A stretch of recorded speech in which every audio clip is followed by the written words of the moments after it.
Good evening, folks, and welcome back to another episode of South of the Cheddar Curtain. As always, it's your boy, Devin Hyde, sitting across from the man, the myth, the legend, Mr. Lucas Mueller. You want to say hi to the folks, Luke? Hello, folks. Is this, 2, 3 episodes in the offseason, Luke? Who are we, sir? Right? This is pretty impressive. We're going wild here. I love it, but also this show is going to be so disorganized. We're going to have two main topics today. Thank you for tuning in, as always. Appreciate the loyalness. Loyalness is not a word. That's fine. So we do just want to do a quick little list. We don't have a set determined number of players. We're guessing 5 to 8. We're just going to go and list in no particular order. But Trevor comes first in our head about which Packer players, which players' development is most crucial for this team to have success in 2023. Yep. And then the other half of the show, I guess the first half of the show, is Luke had texted me a couple weeks ago about some weird tangent with Packers and NASCAR. And Luke's into racing, and I drove a race in high school, so I really couldn't give a shit. But it's the show. So I'm here. So, Luke, please educate us all. Thank you for that. It's not going to be half the show, but that's okay. So I was watching the NASCAR race in downtown Chicago, on the streets of Chicago for the 4th of July. Kind of wild. That, right? No, it was crazy and very interesting. I'm not a NASCAR fan, but I watched it because it's quite the event, and I like other kinds of racing, but super interesting. And on the back of one of the pit crews' jerseys or outfits they wear, right? The suits they wear. Mm-hmm. I noticed a name that seemed familiar to me. Buonio. Buonio? I think that's how you pronounce it. And I was like, that looks really familiar to me.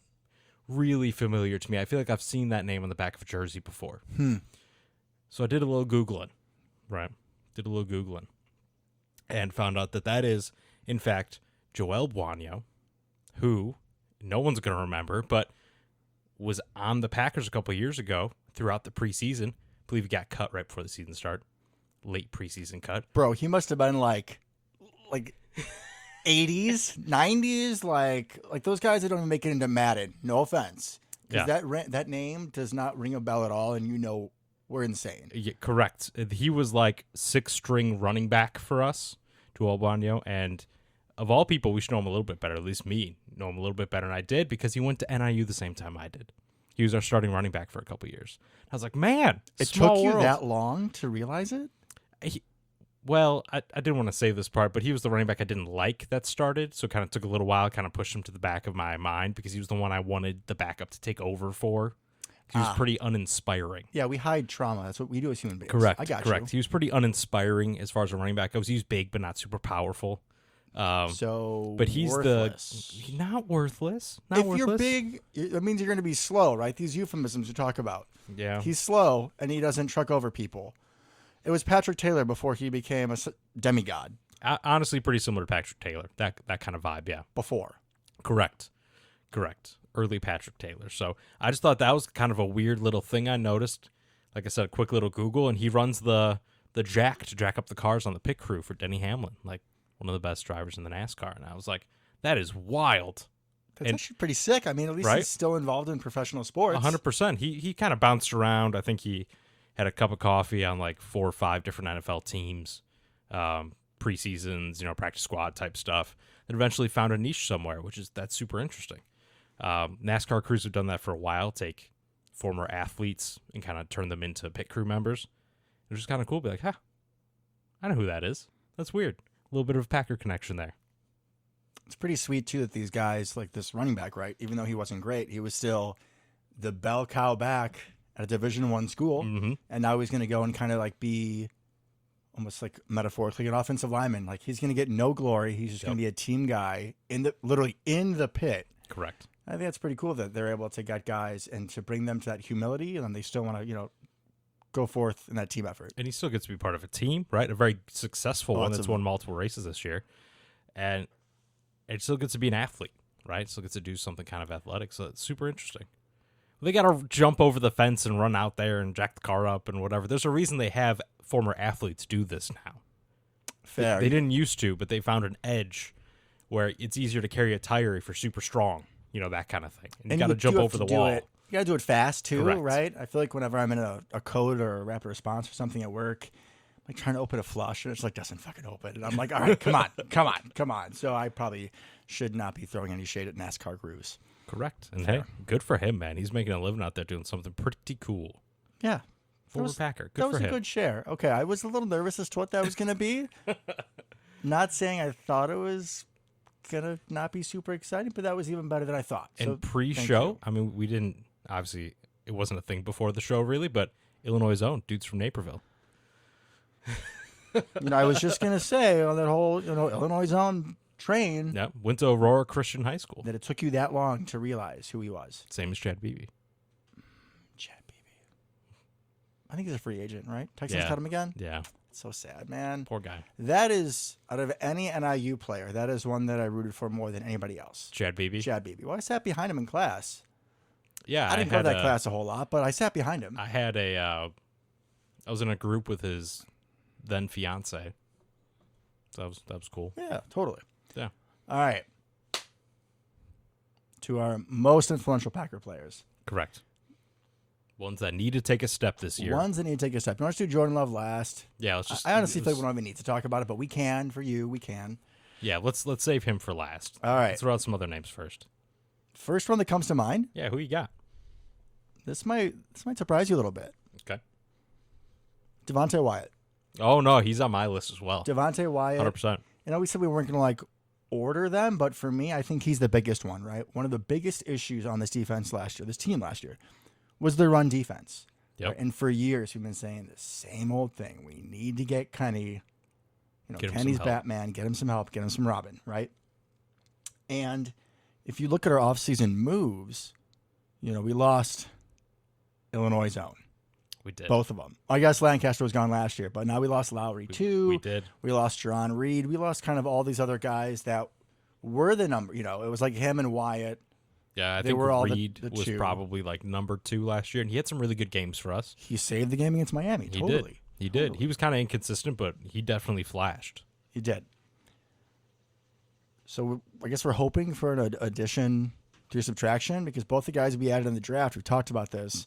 Neither of us think they're going to contribute greatly in the running game. No, it's not really their game.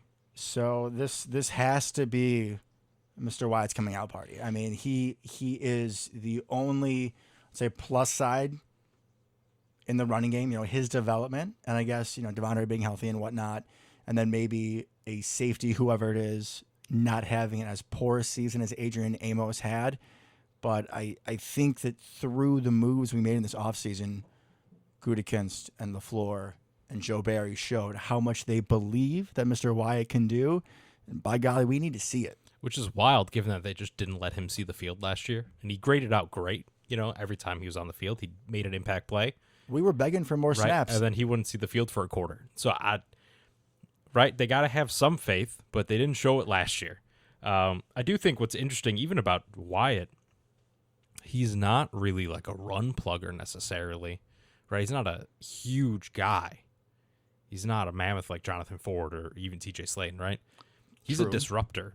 So not in the same mold as the two rookies, but I think he's going to be more of a penetrator than just kind of a gap plugger. But hey, we need that. But that's just as effective, right? I feel like Kenny Clark is often more of a shoot the gap, get in between on a stretch play or whatever it is, and that can be just as effective as someone who takes up 2 blocks, preventing the lineman from going to the second level and finding a linebacker or a safety. I agree, and I think we still got kind of the 2 behemoths for when we need that in Slayton and Ford. But clearly they have kind of redone this defensive line in much more of a disruptive kind of scheme, it looks like. A lot of people should be cutting through that offensive line. Yeah, you get the play off the rails, and you let the boys show up. And one thing I will give Joe Barry's defense is that when we're clicking, right, there's been times over the past few seasons where it looks like, oh, shit, that's our defense. Mm-hmm. Right, especially second half of the year. They do swarm tackle. Even in Miami, we were swarm tackling. They do run to the ball. They do. So just make the running back hesitate. Give them another second or 2 behind the line of scrimmage. Let the reinforcements show up, clean up. Devondre Campbell is out there blowing up people on Twitter, so he's going to be headhunting. We know about Quay. Love it. It's going to be good. Love it. All right, buddy, you're up. I'm going to go with similar position group, Kingsley and Ikbari. He was on my list too. Well, Good. We should do a show together or We something. should. Look That's at that, crazy. man. Damn. Because there's a couple of just easy reasons here, right? We don't know when Gary's going to come back exactly. We're just not sure. And Lucas Van Ness is a rookie, right? And they probably want to move him around anyways. Yeah. So you really got to solidify that depth. I mean, to start the season, Enikbari is probably your number 2 pass rusher outside of Preston Smith. Buddy, I was going to say, I mean, he might even be the best one, right? We'll see. Preston's getting a little up there. He is, and in straight pass rush isn't necessarily his game anyways. Preston? Preston Smith's. Oh, yeah. So Enikbari's really got to step up in my mind and at least fill that, be a solid starter, right? And then long-term be that great number 3. I think that's kind of the hope for this year for him. He's not the most athletically gifted player on the planet, but a technician. You have said that before. I have. I 100% have. But a technician that has a good move set. So I think we really need to see him step up because he's going to be starting outside linebacker this year to start the year. I highly doubt we start Lucas Van Ness. Like game 1, opening day against the Bears.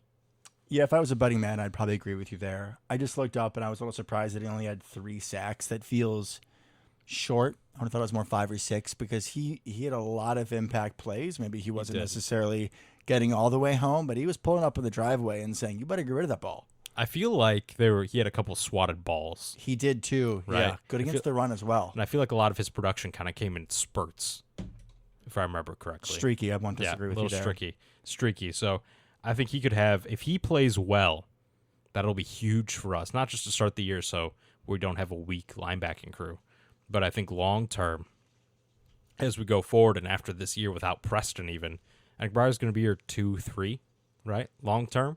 And I think we both hope that it's not just the traditional, like, okay, it's like line changes in hockey, right? Yeah. Where we just do 2 and 2. And at points last season it was, but I believe if we do have, if Lucas Van Ness is close to what we think he is, right, and Gary can come back and be at least 80% of the athletic freak that he is, and Enikbari takes another step forward, like the type of packages that we can send to people, especially with drafting guys like Carl Brooks, like I think we can really mess with people's heads.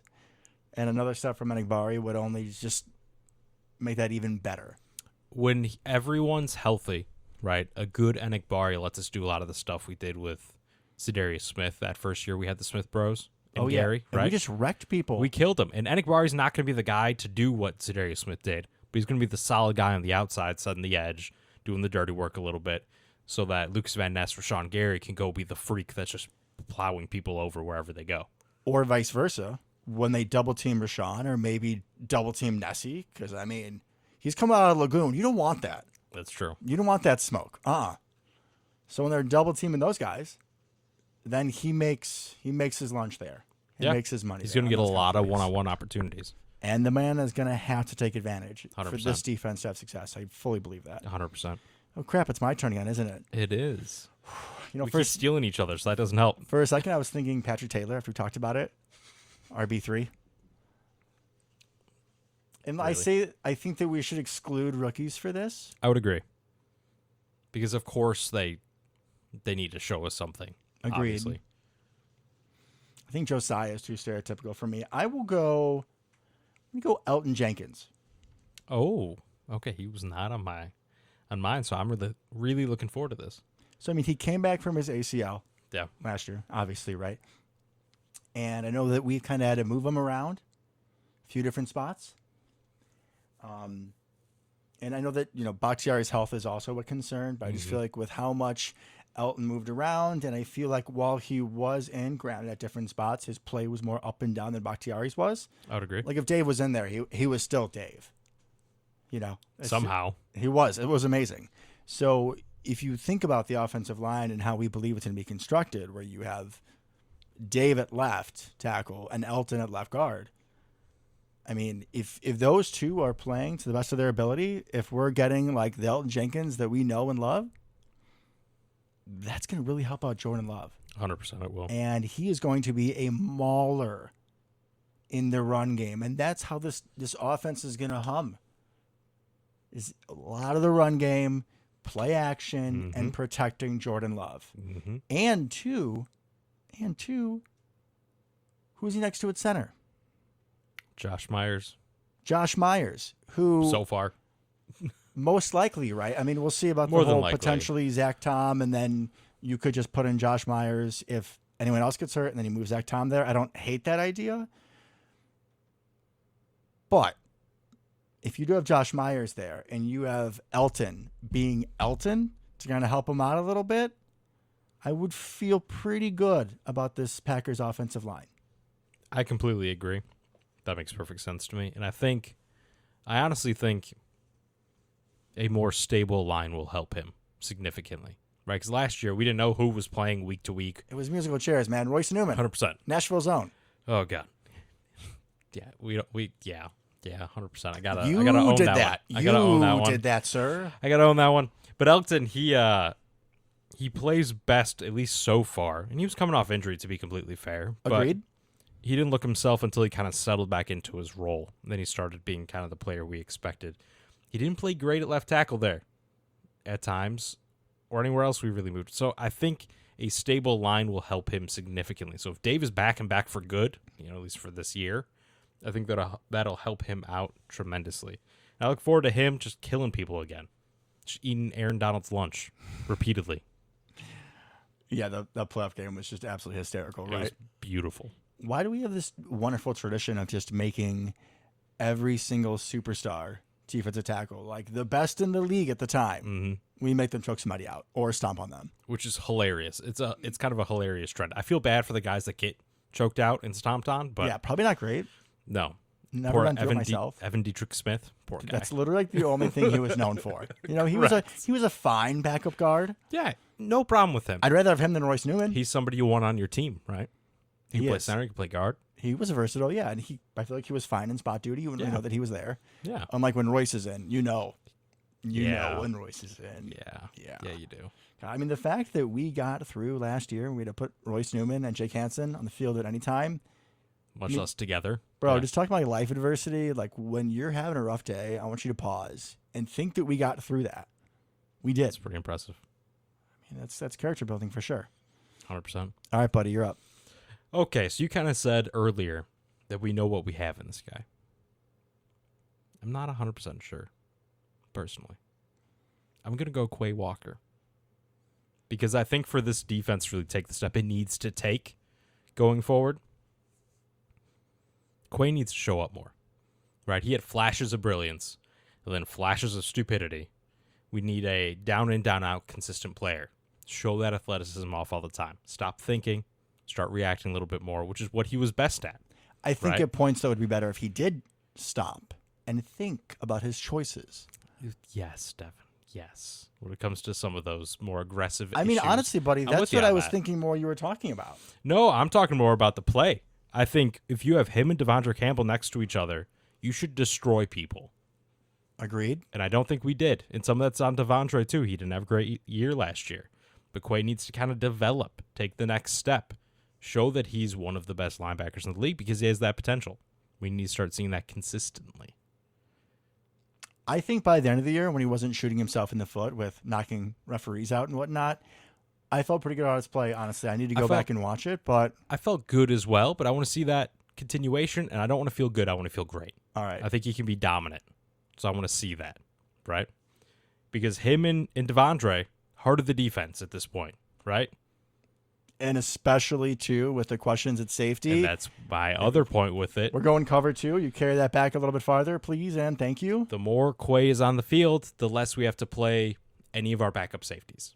Which is basically our starting safeties. Correct. So they're all kind of even in my head at this point. Yeah. We just have like 7 meh safeties. I feel like it's 6 and Savage, because unfortunately we're still lining him up at Savage, safety. right. So let's just real quick, right? We got Jonathan Owens, Darnell Savage, Rudy Ford, Anthony Johnson, Tavarius Moore, and Dallin Levitt. And we have like maybe 3/4 of a starter out of that group. Maybe. If you put them all Maybe. together, you cut them up in little pieces. And Right. So I want as few safeties on the field at all times as possible until someone proves me wrong. Hopefully someone takes a step and then we don't have that problem. But we need Quay on the field because I don't particularly want to see Dallin Levitt out there. I love that you brought that up. Well, 2 things there. Yeah. No, thank you, Down Levitt. On special teams, he wasn't even very good with that wonderful fake punt run. Not the person we would choose, as we remember. Speaking about that so carefully. But also, it's just funny that you said that, because if you remember in our post-draft show, after I was so mad when we took both the Georgia guys, I was like... I do remember, yeah. And then, Luke, and then I went home, and I sat down for a minute, and I was like... Oh, you can just put 2 linebackers in at nickel as opposed to a third safety like I always do. If they're crazy athletic and can carry the running backs and tight ends, yeah, absolutely, you can. Which he can. I don't remember who it was, but maybe Saquon. It was Saquon. It was Saquon that he ran down the sideline stride for stride. Who you could argue was the best back in the league last year. Correct. I wouldn't. And is fast. Right? Yeah, when he was a dude again last year. That was no joke. That was a very good litmus test. So that's real. That's what I want to see. Yeah, that's some like Fred Warner ability, right? He's got the jets for it. He does. I need that, right? Especially because Devondre is not going to be around forever. I love him. Don't say that. Devondre will be around forever. He's not going to be around forever. And even if he is, he's not going to be a freak forever. I don't know, man. You should have seen him on Twitter today. He's going to be loaded for a while. I love him on Twitter. He was so mad. Oh, my God. He someone was teasing him how he wasn't like all-pro last year. He was like... The dude was like, "Oh yeah, you were top 5 linebacker your first year, and then like you weren't last year." And he's like, "Give me your number. I'll call Goody. We'll bring you out. Let's see if you do better." Oh my God! Like, why do people do this to themselves? I don't know, man. And honestly, like, I've never once been like, "Oh, let me go tweet at a player and tell them they suck." No, they're in the NFL. Why would I do that? Yeah, I don't think I ever have. Not even Bostic, man. I was gonna say you'd be more likely than me, honestly. What? Yeah. If I would, the worst thing I would do is my whole Paul Bearer joke, honestly. That's rough, man, though. Dude's out there doing his best. I know. He's doing a very good job, whoever it is at letting me down. So I just want them to continue accentuating their talents, Luke. That's all. If anything, I'm helping the person on their development. I wish you would encourage me more. Who's your next guy? I just realized it's my turn again. Crap. So I can't. It is. You know what? I said I wouldn't go for it. I got a couple more, so don't worry. Said I wouldn't go for it, but I'm going to go for it, damn it. Do it. Now is your time, Josiah. Now is your time. Is it? Yes. Okay. No. There's no more of this, right? Because we know that Josiah was not Aaron's guy, right? Absolutely not. Absolutely for whatever not. reason. You think about when Love plays, who does he throw the ball to? He comes in against Minnesota. He throws like 6 passes. Where do 3 of them go? Josiah. Plays in Minnesota the year before. Who does he dump one off and then he goes 80 yards? Josiah. That was his career highlight That so far. was his career highlight. I think he had another touchdown in Minnesota one year. I don't remember which year. Oh, yeah, I know. As someone who's looked up his highlights, there's not a whole lot to watch. It's very short. So you have that Aaron's gone. Yeah. And that Jordan Love is his boy. And again, the eye roll with the whole Matt LaFleur offense conversation, which he won't admit to. He says it's all just FUBAR. But I truly believe this offense works when you have pieces in motion, when you have marrying the run and the play action, and you see San Francisco with all their condensed formations, with Kyle Juszczyk just having 2 backs in general. Yep. I think personally, Josiah was most useful last year when we put him in motion as a lead blocker. Yeah. He was great at that. Josiah was actually like taking people's heads off. He was. This wasn't just me saying that. He was. That's all he did pretty much. Jazz But and that Josiah. was good. Yeah, man. That was good. So you get him on that. And then sometimes you leak him out in a little spider 2Y banana. Just defense forgets about him. And if he catches it, he's maybe not going to break it for 80 yards every time, but he can get you 5, 6, 7. Yeah, for sure he can. Which is wonderful. It moves the chains, keeps the defense honest. And I believe this is his 4th year in the league, right? So this is his contract year. I mean, either way, like, this is it, buddy. Like, you have no more excuses. Yeah, it's the 4th because it's the same with A.J. Dillon and Jordan Love. And especially, you look at like the tight end room last year, the year before. Just look at last year. Big Bob goes down, right? Yep. The ACL coming back from that. Mm-hmm. Mercedes Lewis is, until Miami glorified tackle. Tyler Davis was the worst player on the team in preseason. Yep. So you were still having him in this weird tight end realm. And you're right. That's not where he's meant to be. I'm glad you got there. It took some time, but he you got is there. meant to be a fullback. H-back, probably. H-back. Whatever magical term you want to use. That's where he needs to be. Agreed. So there are no more excuses. This man is going to throw you the ball. You're going to be right where you need to be. And I said like a month ago, over 300 yards total, including preseason. So when I'm there, Josiah, in a month, I'm looking for you, brother, to get that train going, sir. I'm expecting to see you targeted early and often. Wow. I'm glad you went there. I mean, if he's your boy, and we all know that he's your boy, I mean, you got to go to bat for him. I don't really know why, but he Honestly, is. I have no idea. You picked a tight end that isn't a tight end to be your guy out of the worst draft we've had in years. So I have no idea. He is the only good pick. I mean, hopefully Jordan Love is also a good pick. Oh, yeah, he was in that. And AJ Dillon. I got 20 minutes of sleep last night, folks. Please forgive my sins. Okay. Well, that's pretty good. It's hard to top him. Patrick Taylor. But I'm gonna go. Are you gonna say Corey Ballantyne or Valentine and get it wrong? No, because I don't know which one's which at this point. You can text me throughout. Are you hoping one of them gets cut? No, because they're both supposed to be like pretty decent, right? Like they both have had flashes, but it would make our life a lot easier for sure. No, I'm kind of waffling between two here. One of your top 3 least favorite players on the team. Oh yeah, makes sense. And he definitely needs to get brought up. But I'm a little bit of a curveball. And this is not fair to him. So I feel bad for this. But Eric Stokes, because he's been hurt, and we don't even know exactly what happens and how long he's going to be out. We don't know when he's coming back. But he didn't look great last year, right? In long term, the future of this secondary, I think, hinges on him. Oh, totally. Because Jair's going to be Jair, right? And we got Jair, and we're fine. Rasul's going to be Rasul and be, streaky, hot, cold, aggressive, everything, right? We love it. I think the God's like 28 now, isn't he? He's not Something up there yet, but... Something like that. But long term, it's going to be hard to keep him. If he balls out, it's gonna get increasingly harder and harder and harder to pay for him. I don't like your use of the word if. When he balls out, it's gonna be increasingly harder and harder and harder to pay for him. He's not gonna take 1-2 year deals forever, right? No. So we need Eric Stokes to come back healthy, first off. And we need him to pick up from his rookie year. Because he was great his rookie year, right? Terrible ball skills. Terrible. God, he had like 7 dropped interceptions, right. But he was always there. But he was right there. And if we can have always being right there, with Jair just being a maniac on the other side, we're golden for years to come, right? But if we have to go back to the well at cornerback again and try to figure it out again when we're not very good at figuring it out besides Jair and getting super lucky with Rasul, I don't want to go through that again, I don't want to have cornerback really number 2 just be some schmuck over there, Because then they're just going to throw at them all game. I mean, it's correct. Jair. You don't throw at him normally. And it's right. a schmuck. Like, done deal, homie. You're done deal. Never going to throw towards Jair. Never. Right. Never.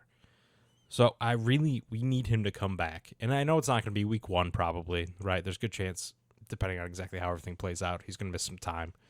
But he needs to come back and be a quality starter level player.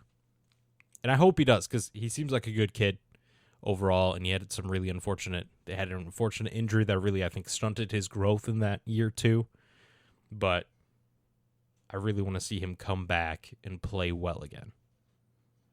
I was laughing when we were talking because it was the week after we called out him and Darnell Savage for not tackling people that he finally made a tackle in Detroit and then broke 2 things at once. And we've never seen the footage. Correct. So, not great there. Not great there. I agree for the long-term success of this team. He is pivotal. He is a first-round draft pick, and we did see wonderful flashes from him his rookie year, especially because Jair was out, wasn't he? Yeah, so he was the number 1. He was CB1 as a rookie, and he held it down pretty well. Wasn't perfect, but I was pretty happy with how he played. I was pretty impressed too. I felt like he was top 1-2 in his cornerback class, and he was picked at the end of the first round when most of them were picked pretty highly in that class. That was a pretty good cornerback class. Probably did help that he had the king himself on the other side. It always helps. Didn't hurt. But here's my question, though. Yeah. Right? If we're thinking about how we predict this defense to come out. Mm-hmm. So I think we're both on the same page. Yeah. That Savage is best in the slot. And we Yeah. want to put Keyshawn in the slot. And so then This is a solid question. if we're not moving Rasul back, that's another reason why I say we should move him back to safety. It's all about trying to get your best players on the field. Okay? Mm-hmm. We were just talking about the 5, 6, 15 safeties that we have that are, if you put them together, maybe they're one player. Okay? Correct. I would take Rasul Douglas over any of them. Would you agree? I think so. It's hard to fully say because we haven't seen him play safety. It is a little different. But the I agree. idea, I'm going to bet, makes you want to see it. Yeah, to at 100%. least know. Okay. 100% I do. Because then also, if you move him to safety, then you can put Eric Stokes back at outside corner. Correct. Which is where he needs to be. Doesn't seem like a slot guy. Because if you don't, I don't know where he goes in. Well, I think If he's largely just a sub. No, I don't think so. I think largely what you would probably see, if they're all three healthy and back together, you're going to see what I want to see is I think you're going to see more of Jair shadowing. And generally, if you have a very good wide receiver, right, they're going to be playing from the slot a lot of times to try to get more free releases. So Jair may naturally play more slot because of that. Is kind of my thought. Not sure I love it, but like if he's going up against Justin Jefferson, Justin Jefferson doesn't play all his snaps out of an outside wide receiver. He doesn't even, I'm not even sure if he plays most of his snaps as an outside wide receiver. He goes everywhere, right? He's normally outside. I mean, I know he's normally outside, but they bring him in motion. They put him in the slot a ton. Right? Just for Jair to gritty on him. I watched the highlight again. It's beautiful. It's beautiful. But like, where does Cooper Kupp play most of his time? Like a lot of the top end wide receivers are playing more and more in the slot to get better releases. Yeah, it's angles. It's math. Yeah, no, 100%. Geometry. So if Jair's covering more of those people, hopefully last year proved that that's what should happen in a lot of circumstances, he's going to be kind of following all over. That's just my 2 cents. I don't disagree. That's also just a lot of wishful thinking that Barry's going to allow him to shadow some form of man, because normally it helps to be in a form of man there. It isn't necessary, but it is. You just kind of move over, your little zone. I just think that matchup dependent, I'm sure. Yeah. And it does also, it just depends on where they decide to put people. I just 100%. think we're going to have, and I'm especially hoping, right, because I don't want to see Savage back at safety. I want to see him in the slot. I want to see him back at safety. I want to see him in Keyshawn. And I'm pretty sure you're right. But yeah, probably. So we'll see how the corner room, how it all works out. You just need a lot of good corners in this league at this point. I get that. But I also want to be maximizing the talent that we have. Yeah, put them all on the field. Yeah, so Figure it out. I want Stokes, put and Rasul on tight and ends, Keyshawn, whatever it is. Savage in the slot, whatever it is, instead of having Jonathan Owens, Tre'Davious Moore. Do you mean Mr. Simone Biles? Yeah, Mr. Simone Biles, yeah. She was playing. Might be different. Slot corner all day. He seems like he's good at tackling people. He does. This kind of seems to be his MO. Maybe he's going to learn the Savage, hug him in the end zone. We'll see. Hopefully he hugs him before the end zone. Yeah, that'd be nice. Crap, it's my turn again. It is. Man, I feel like this is the opposite of I think and I know, because I'm always on my and you're like, And I never have an answer for anything? Yeah. Yeah. I know. I know. I mean, you were already kind of hinting at. We've already talked about him enough. I mean, Darnell Savage. I mean, he kind of goes hand in hand with a couple of the other conversations we've had, so we might as well talk about him, right? We need to know what he is. He needs to do something. He should be the best safety slot, whatever, guy back there that isn't a corner. He should be the best player in the secondary that is not Jair, Rasul, or Eric Stokes, right? Agreed. I don't know what position that is. I hope we find out. So but he should be doing something. Maybe they're thinking. Remember we talked last year about how he got benched and he took it on the chin. Yeah. He took it like a man. He started studying more. Right. Maybe that's what we need a glass half full focus on. Maybe we need a glass half full focus on that it wasn't just the fact that he was in the slot. I know he excelled there at Maryland, but maybe it was also the fact that he was like, oh shit, I'm going to lose my job. I need to study harder. I need to work harder. Sometimes fear is a great motivator. 100%. Some guys need a little bit of a gut check to kind of Get them going. Yeah, play up to their potential. So if that's the case, and if he has those same study habits and he can have that level of play at the normal safety spot, okay, great. I mean, I'm fine with it. On paper, he's a great free safety, right? He's got fast. all the tools for it. You can actually catch the ball. He can. Love to see that. Talking to you, Jair. Be in my mentions. But I'm with you. I'm with you. Hopefully, you're 100% right. Hopefully, everything that made him better that second part of the season had little to do with the positional mentality, work ethic, that kind of thing. If not, you put his ass back in the slot. You put Rudy Ford back there. You call it a day. Unless they have Khalif Raymond. Other safety? Probably Jonathan Owens. I mean, Owens or Moore. I know that Moore is really fast, and he's a good tackler, special teams. He's got good size. I wouldn't be surprised. I mean, it's not going to be Down Levitt. No, I imagine it's probably Owens to start the year. Whoa. Your boy Anthony Johnson Jr., sir, he is your boy. He's 100%. That's why I said start the year. I purposely added start the year because I think Anthony Johnson will be a start by the end of the year, 100%. Little dark horse. Yeah. When Kentrell Bryce did follow me back on Instagram. Shout out to that, by the way. Oh, yeah. Hell yeah. Message me back. I appreciate you, bro. Devin sliding into the DMs of random ex-Packers. I have his jersey. That man's a legend. It worked, though. Love that man. I did tell him that we could use him back on the Packers. I don't know if he read it, but maybe he'll come back. Did. That'd be nice. I mean, he would fit start. He would fit right in with the group we have. He would have a good chance as anybody. He 100% would. Yeah, 100% would. Yeah, we kind of did have to talk about Darnell. We did indirectly enough. I mean, he's very obviously like one of the most underachieving players on this team, but at the same time, like the Minnesota game. Right? Like I said, I was watching that play and I was like, am I okay? Like that, I can't be. But you see the flashes. He's got it. He's got everything he needs to be successful. He does. He's got to put it all together. That wonderful cliche. You're up, and honestly, I don't know if I have any more. Yeah, I'm kind of coming to the end of mine. I talked a lot about defense. I talked exclusively about defense so far. Yeah, I think my last one, I believe, will be Romeo. Where art thou, Romeo?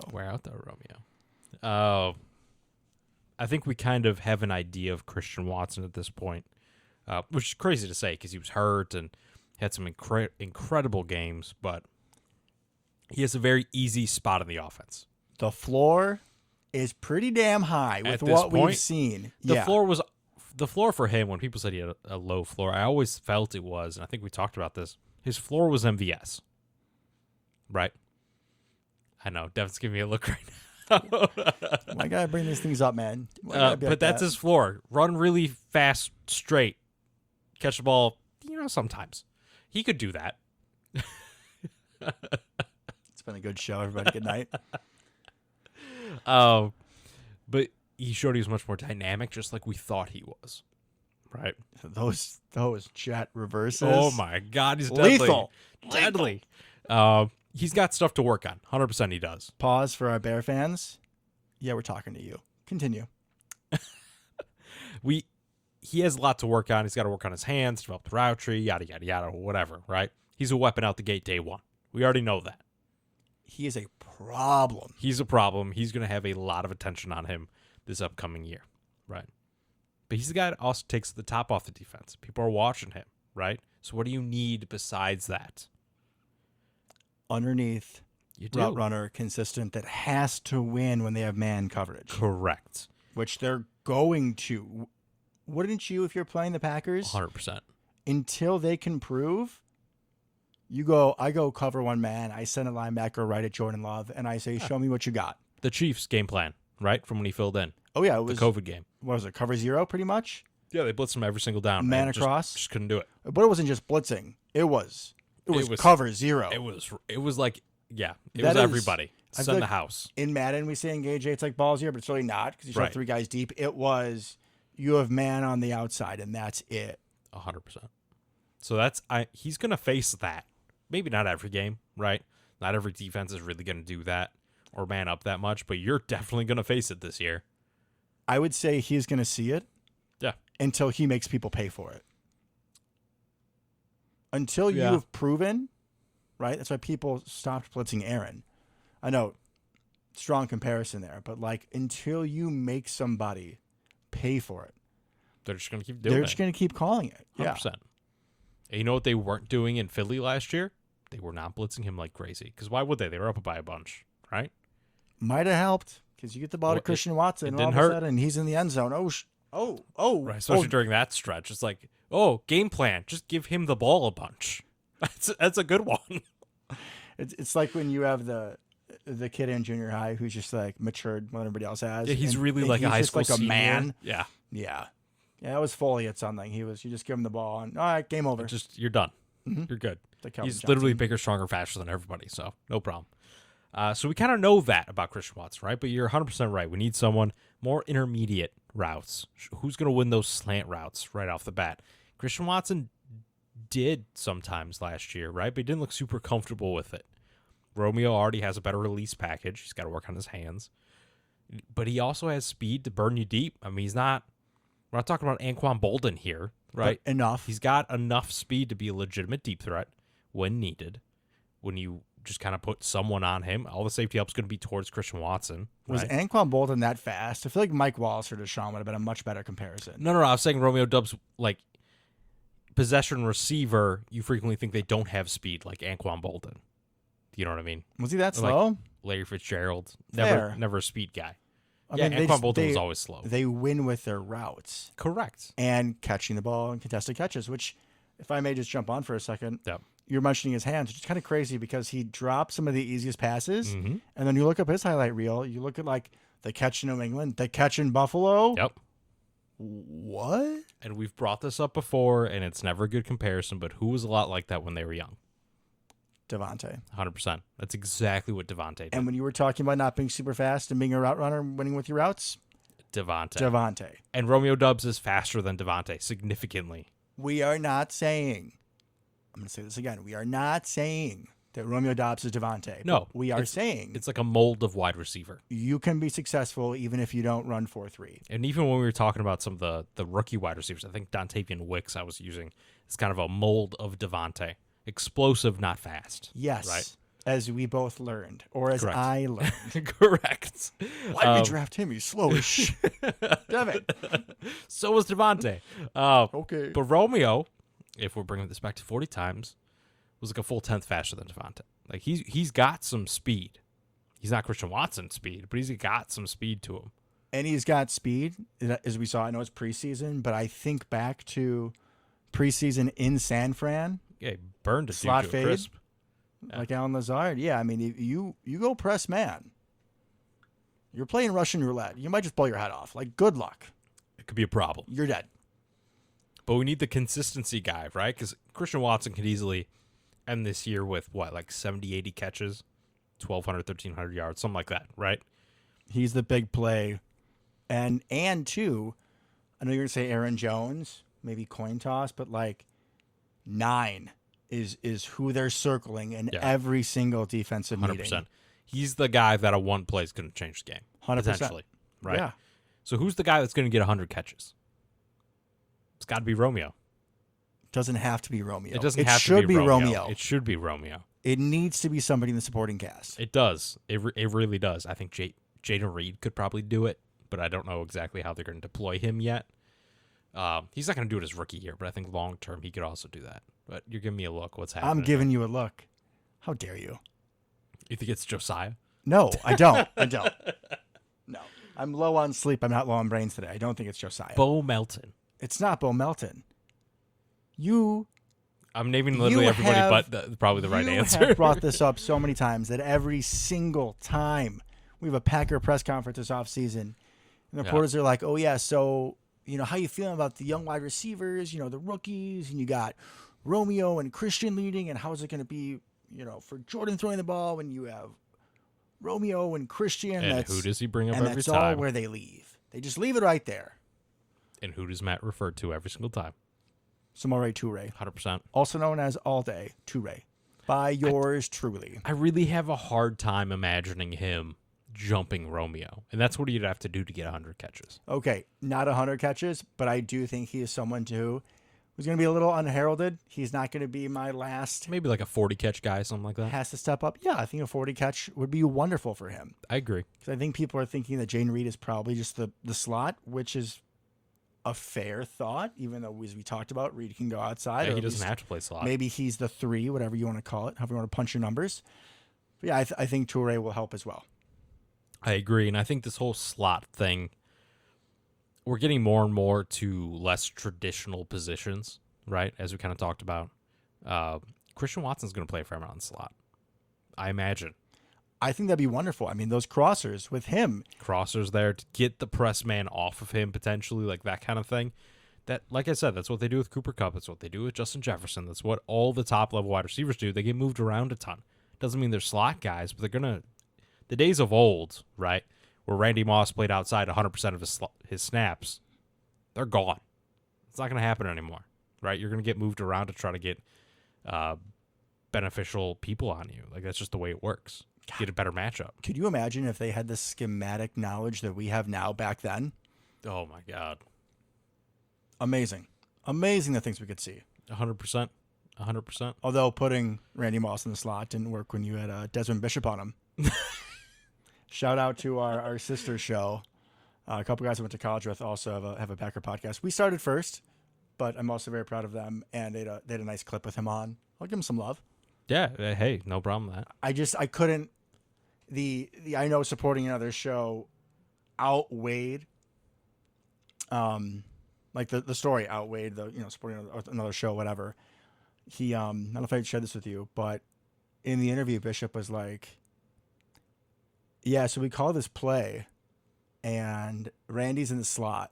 This is when Randy was in the Vikings, and they came up to Green Bay. The one time we beat him when they had Favre. And he's like, oh, okay, all right. Randy's in the slot. And he just said like a simple, I don't know, sit down, a curl or something. And he's like, coaches are saying all week, man, like even if you got him covered, like Brett's still going to throw it. So like, don't get off of him. And that's exactly what happened. Like you watch the play, because the clip they had, it was just like zoomed in on him. He just sits there for like an ungodly long 2 seconds. Like it feels like forever. Like go on to your next read. You got Percy Harvin out there somewhere. Vasante Shenko. Sidney Rice is somewhere, right? Sidney Rice is somewhere. He's like 6'3", 4". He was big, wasn't he? Yeah, Sidney Rice is a big guy. Yeah, I like Sidney Rice. Me too. As much as I could for a Vikings receiver. Percy right? Harvin. I liked him too. Oh, God. I always thump the table for Percy Harvin. 100%. And when we got Randall Cobb, I was like, oh my God, this is Percy Harvin. Different. And it didn't work out that way. Mm-hmm. But Randall Cobb played, so that made it better. Like, he was on the field. I mean, much more consistent, and I'm sure his yards far surpass Percy Harvin's, but... Percy Harvin currently would destroy the league. Like, young Percy Harvin. I mean, and if he stayed healthy, I feel like when he was on the field, I know they had Peterson, but that is who I feared. And they started doing some shit where, like, they put him in the backfield. Like, I remember they did a split gun with him and Peterson, and they just, like, sent him out in a route. I was like, Brandon Schiller, you good? Brad Schiller, you not good. Brady Papingo, please. Stormin' Mormon. Oh God! All right. Well, that's our 2010 tangent. I don't think we've done one on the show that long. I kind of like it though. Yeah, no, it was a good time. That was just generic. Just kind of flew. I like it. Love it. Yeah. Do you have anything else to say about Romeo? I just got on the Toure train. We just need him to kind of pick up where he left off. Right. He started the year pretty hot last year. I felt like he looked good early. Then he got hurt, and then didn't really come back great after that, which thankfully coincided with Christian Watson's ascension to like godlyhood. That little stretch there. But we have nothing but young wide receivers. Right. Nothing but young wide receivers. We need some people to step up. He's the obvious one. Right. Christian Watson's going to be a problem for people. But Romeo needs to be that kind of consistent guy. 3rd and 5, throw it to Romeo on a deep slant and call it a day. That's what we need. And I expect that's what we'll get. I have high hopes for him. Yeah, I think like you said, you definitely need somebody to win underneath consistently. And I would say he's my pick going into the season for sure. So far, at least from what I kind of heard, Jordan Love loves him. Right? He's kind of Jordan Love's boy so far. Him, and Watson and Reed and like they've all been throwing. Which We've I seen love. it all off season.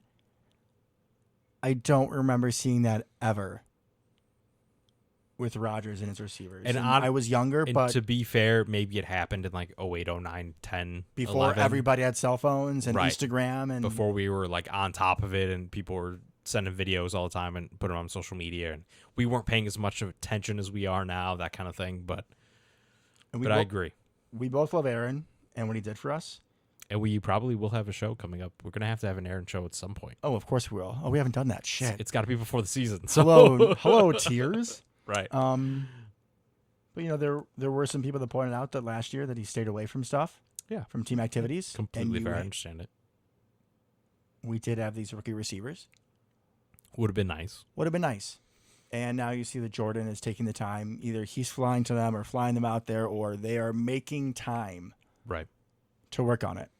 And even when I was at training camp last year, Aaron didn't throw much, which like is fair. I get it. And Christian Watson was hurt, so that didn't help a ton either. But, you know, Jordan Love handled most of the throwing. Him and Danny Etling. Shout out Danny Etling. Get to see him soon. Hell yeah. Hell yeah. But Aaron just like, would go in for first team reps, and then like he was done. Adios. You know? Yeah. All the quarterback drills and stuff, you kind of like throw a ball once, twice, then, you know, go cheer for Jordan Love. Which, to be fair, he was legitimately cheering for Jordan Love and Danny Etling, which was awesome. But he was just kind of like wander around, talking to the training staff and the equipment Father staff. Bakhtiari and yeah, 100%, which was like kind of cool to see because, you know, he legitimately cares about some of these people. You don't have to go talk to the equipment staff and just hang out with them for 20 minutes, but he did. He did mention them all the time. In all of his did. thank you press conferences and whatnot, he would mention people by name that we had never heard of before. Correct. So, like, he's a legitimate person that cares about people, right? And that could have gotten lost in how that all ended. But, yeah, didn't throw a ton. Didn't throw a ton to the young guys, that's for sure. So that I'm looking forward to. Hopefully there's a lot of chemistry coming with that group. Just a little side note before, sounds like we're signing off. Yeah. Do you know who is the most veteran player in the receiving core? I'm not talking backs. So, tight ends and receivers. It's got to be Josiah. It's the prophet. Yeah. It's Josiah. And then Tyler Davis, right? Don't bring it up. Yeah, because we don't even have any of the guys like, what's his name? You got Jeff Gotten. Some of those wide receivers. Who am I thinking of? Danny Gray? No, the other one. He was what? Arizona. He started in Arizona. He started in Arizona. Yeah, when we had no wide receivers.